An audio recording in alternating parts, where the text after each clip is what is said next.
আজকে মরলে কালকে 2 দিন পরের দিন কেউ কাঁদবে না। যাদের জন্য করলা কামাই মরলে তারা চিনবে না।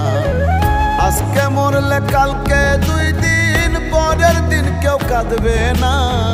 যাদের জন্য করলা কামাই মরলে তারা চিনবে না। থাকতে সময় করো আমল, ঈমান করো খাঁটি। শেষ ঠিকানা তোমার আমার 3.5 হাত মাটি।